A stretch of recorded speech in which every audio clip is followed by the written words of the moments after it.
حنا جايين من كل مكان للصويرة زينة البلدان زورو ونرجع فرحان كالضبيل وللهيلولة حرد السلاح ومحيلة نضربو شوفار هاد الليلة.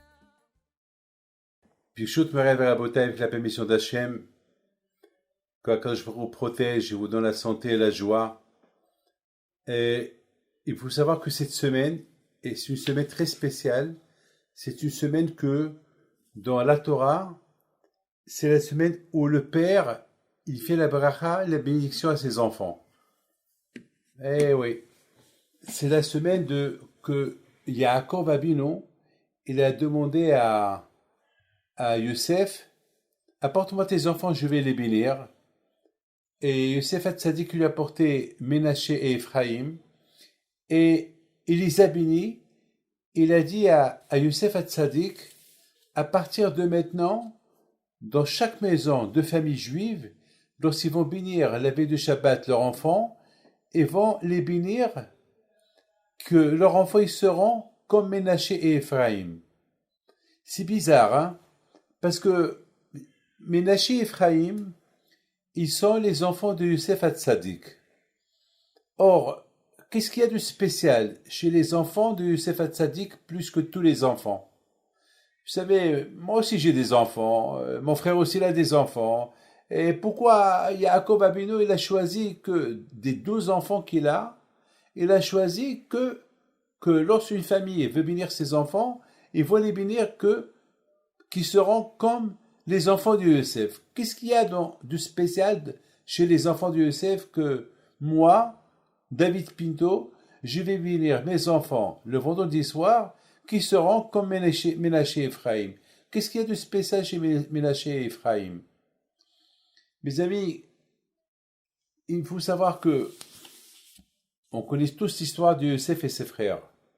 Yosef qui a été vendu par ses frères, Yosef qui était esclave, Yosef qui a souffert, Yosef que pendant des dizaines d'années, loin de ses parents, il a pas cessé d'avoir la foi en Dieu. Tout le temps, le nom de Dieu était dans sa bouche. Jamais, jamais, jamais, jamais, il a contesté, jamais il a dit pourquoi il m'est arrivé ça, jamais il a dit pourquoi et pourquoi. Toujours il a accepté le mal. Et non seulement qu'il a accepté tout le mal qui lui est arrivé, imaginez-vous, Yosef qui était prince chez lui à la maison, il était le bien-aimé de toute la famille, et soudainement, il a été vendu par ses frères parce qu'ils étaient jaloux de lui, à cause des rêves qu'il a rêvés, et en plus ils l'ont fait jurer de ne pas s'approcher à la maison. Vous vous rendez compte? Même lorsqu'il est devenu roi, il ne s'est pas approché de la maison. Alors il était en Égypte, le roi d'Égypte. Maintenant qu'il était le roi d'Égypte et le monde entier était entre ses mains, il a pu envoyer des messagers à son père. Papa, je suis là, je suis vivant, je suis le roi d'Égypte. Non. Il a respecté la volonté de ses frères. Il a été rejeté par ses frères et malgré tout, jamais il l'a contesté, jamais il a dit pourquoi Hachem tu m'as fait ça, pourquoi. Au contraire, il a dit tout ça, ça vient d'Hachem, j'accepte. Et non seulement ça, il a respecté la Torah et les mitzvot en Égypte. Je comprends très bien quelqu'un qui habite avec sa famille, quelqu'un qui habite dans un entourage juif, et que lui, il suit son judaïsme. Je comprends. Mais quelqu'un qui est loin de sa famille, loin de ses parents, rejeté par ses frères, détesté par ses frères, habité tout seul en Égypte, loin de tout, était un beau gosse, et toutes les femmes étaient amoureuses de lui. Et lui, il était seul contre tout le monde, seul à faire sa religion, seul à être à bâtir son être pour rester juif tout le temps attaché à Dieu. C'est dur, hein, c'est pas facile. On dit, selon l'endroit que tu fréquentes, tu seras un jour. Tu habites dans un endroit bien, tu seras bien. Tu habites dans un endroit qui n'est pas bien, tu seras pas bien. Et Yosef, il habitait dans un endroit qui n'était pas bien du tout. C'était vraiment la terre de l'Égypte de l'époque, c'était une terre de débauche. Comme vous voyez dans la Torah, elle nous raconte comment sa patronne, elle a voulu à tout prix qu'il va avec elle, alors que lui a dit non, tu es une femme mariée, je peux pas fauter. Elle a tout fait pour l'avoir, elle l'a pas eu. Pourquoi? Parce qu'il ne voulait pas. Parce qu'il était un homme saint, un homme de confiance. Comme il a dit à sa patronne, ton mari, il m'a tout confié entre mes mains, alors il a confiance en moi. C'est pas parce qu'il a confiance en moi, je veux profiter de sa confiance pour en profiter de sa femme, jamais. Mes amis, Youssef Hatzadik, lorsqu'il est devenu grand, c'est extraordinaire. Vous savez, lorsqu'il est devenu grand, il est devenu roi d'Égypte, qu'est-ce qu'il a dit? Il a dit, c'est Hachem. C'est Hachem qui a voulu que je suis ce que je suis. Il a pas, et même avant qu'il est devenu roi, il a dit au pharaon, lorsqu'il a expliqué les rêves, il a dit, voilà, je t'explique les rêves, et à toi de choisir quelqu'un que tu veux pour gérer les 7 ans de famine qu'il va avoir en Égypte. Il n'a pas dit, donne-moi cette position pour que moi je gère. Non. Il a dit, prends quelqu'un selon ton guise, selon ta volonté, fais ce que tu veux. Donc, par il a vu que Youssef Hatzadik, au lieu que maintenant il en profite de l'occasion pour devenir quelqu'un, le contraire, Youssef, il a dit à Paro, choisis quelqu'un que tu veux, pas moi. Moi, laisse-moi de côté. Alors mes amis, Youssef Hatzadik, il est devenu toujours, il a été reconnaissant à Akadosh Baruch Hu. Mes amis, je dois vous dire une chose. Déjà, nos sages disent combien on doit être reconnaissant à Dieu pour chaque seconde qu'on respire. Surtout maintenant, on vit cette époque de Corona. On sait, beaucoup de nos amis, ils nous ont quittés malheureusement. Beaucoup de nos amis, ils sont contaminés. Et beaucoup de nos amis, ils sont malades. Et bon, Hachem, nous, on est là, on est en bonne santé. Combien on doit dire merci à Kadosh Baruch Hu Hachem pour tout. Youssef Hatzadik, il disait merci à Hachem, non seulement lorsque tout allait bien, mais il disait à Hachem, merci Hachem, même lorsque rien n'allait. C'est extraordinaire ça. C'est-à-dire, beaucoup de fois on dit merci Hachem lorsque tout va bien. Mais lorsqu'il y a des problèmes, on dit ouais Hachem, où tu es, pourquoi tu me fais ça? Non, Youssef Hatzadik qui nous a appris que tout ce qui vient, c'est pour le bon. Même le mal, il est pour le bon. On ne sait pas. Beaucoup de fois, on a vu d'un mal, il est sorti un bien. Donc, beaucoup de fois, il faut bien comprendre la chose que je suis en train de vous dire. Mes amis, il faut savoir une chose. Une fois que Youssef, il a rencontré ses frères, il s'est dévoilé à ses frères, il leur a dit, c'est moi Youssef. Alors, à un moment donné, ils étaient déçus. Ils ont vu la vérité. Ils ont vu que tout ce qu'il a prédit, tout ce qu'il avait dit avant, voilà, ça s'est réalisé.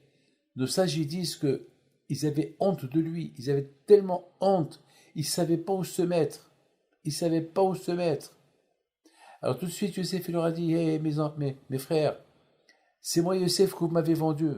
Et je vous salue. Et je vous dis merci. Parce que vous avez bien fait de me vendre.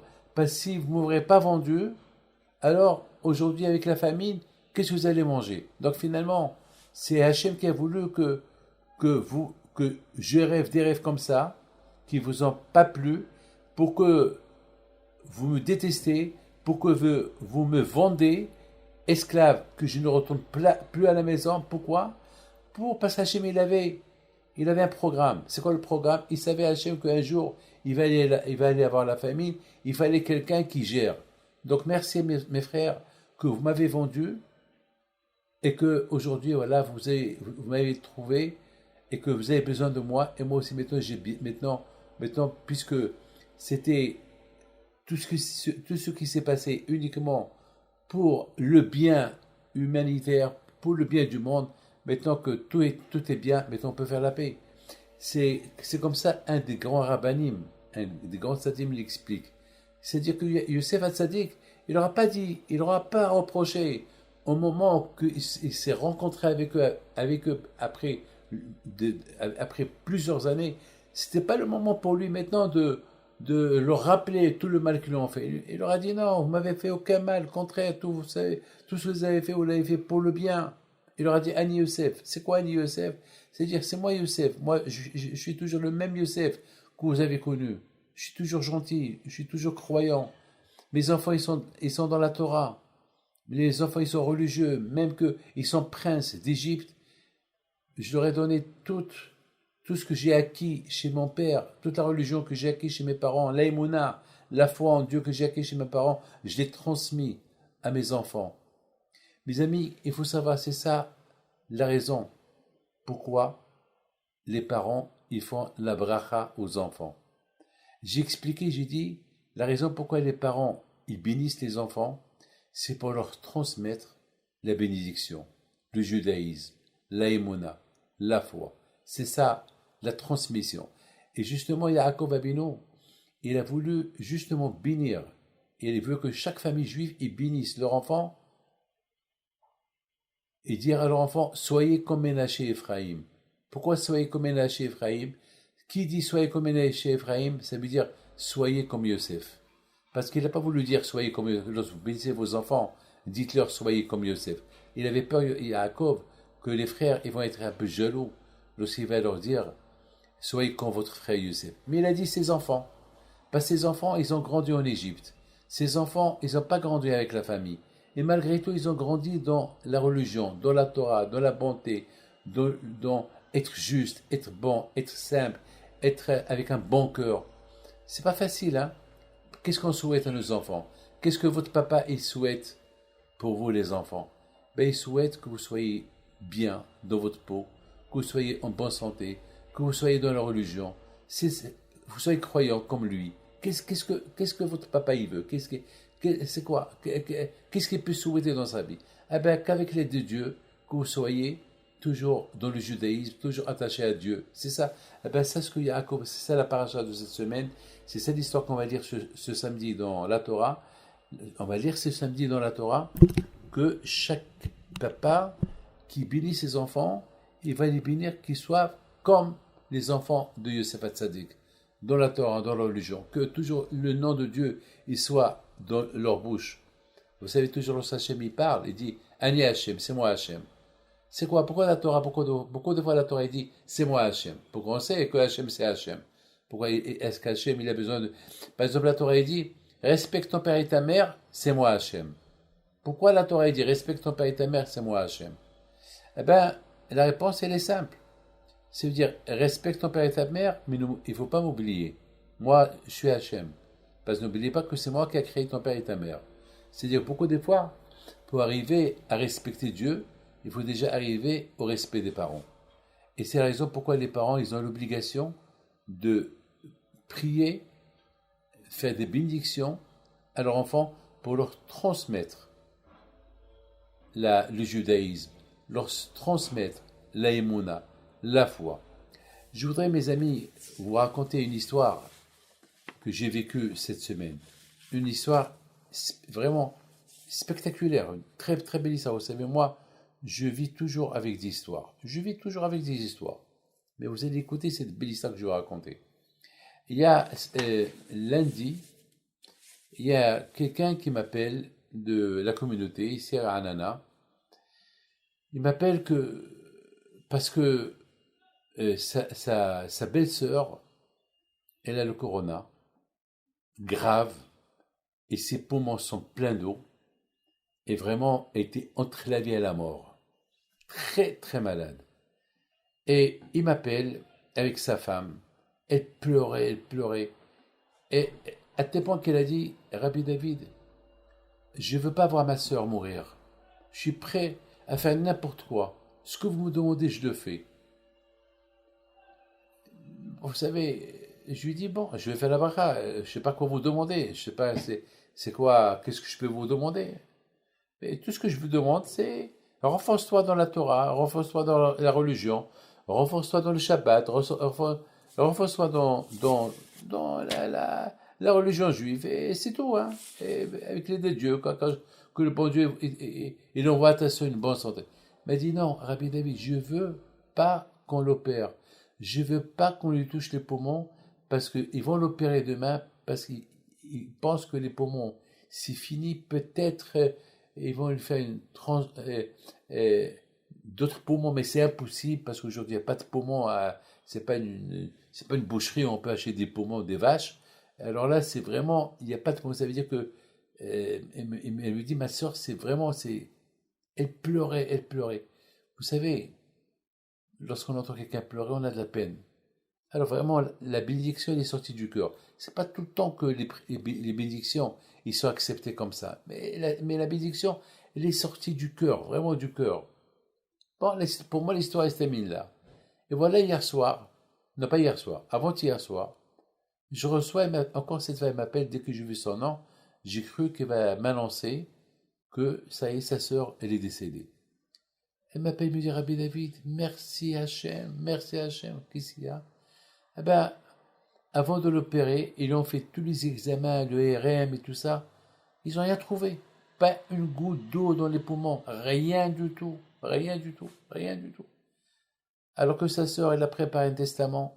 Alors que sa sœur, elle savait que c'était un aller-retour. C'était une opération que, pratiquement, c'était pour essayer, il y avait peut-être quelques pourcentages pour la sauver, mais c'était les 90%, c'était fini. Mais voilà, elle est partie avec une grande émouna. Sa sœur, elle était à côté d'elle, avec l'espoir que, si Dieu veut, ça allait aller, et grâce à Dieu, elle est en bonne et parfaite santé, elle va sortir de l'hôpital, si Dieu veut, cette semaine. Ils l'ont gardée quand même parce que les médecins, ils n'arrivent pas à croire, c'est pas possible, avec tous les radios qu'elle a fait, avec tout ce qui devait se passer, elle est en bonne santé, ça, ils ne comprennent pas. C'est ce qu'on appelle, ce que la médecine ne comprend pas. Mes amis, de qui on apprend tout ça? On apprend tout ça de nos pères, Abraham, Yitzhak, Yaakov. Et bien sûr, c'est la raison pourquoi les parents ils bénissent leurs enfants. Soyez comme Ménaché et Ephraïm, qu'ils ont grandi en Égypte, qu'ils ont grandi seuls, pas avec la famille, qu'avec Youssef. Youssef seul, il leur a donné l'éducation. Et ça veut dire que on peut être en France, on peut être loin de tout le monde, et si on veut être un bon juif, eh ben on restera toujours un bon juif. La preuve de qui? Eh ben la preuve de Ménaché et Ephraïm. Ménaché et Ephraïm, ils ont grandi loin de leurs grands-parents, loin de toute la famille, seuls en Égypte, une Égypte impure, en Égypte où il n'y a que de l'impureté, une Égypte où il n'y a que de la débauche. Et dans ces Égyptes-là, eux, ils ont grandi à être bons. Vous savez, on dit que une rose, la fleur, la rose, toujours, elle fleurit, elle pousse entre les épines. Et c'est impossible. Lorsqu'il y a des épines, il n'y a que des épines, il n'y a pas une belle fleur. Ben justement, pour te dire que même là où il y a le mauvais, si tu veux, tu peux grandir bon. Comme une fleur. C'est ça ce qu'on souhaite à nos enfants le vendredi soir. On souhaite le vendredi soir à nos enfants, soyez comme Ephraim et Ménaché, qu'ils ont poussé comme une fleur, comme une rose parmi les épines. Voilà ce que j'ai pensé sur la paracha de cette semaine. Voilà, que le bon Dieu vous protège, que le bon Dieu vous donne la santé, et je vous souhaite une bonne année, bien sûr. Et bien sûr, Rabbi Pito soit avec vous, et que Akadosh Baruch Hu, il vous donne à vous tous Bachavet Sahih Nishmat Rabbi Ishmouyal Ben Donav, et Nishmat Georgette Bat Simcha, que Akadosh Baruch Hu vous donne à vous tous Bachavet Slaha Amekeratzon.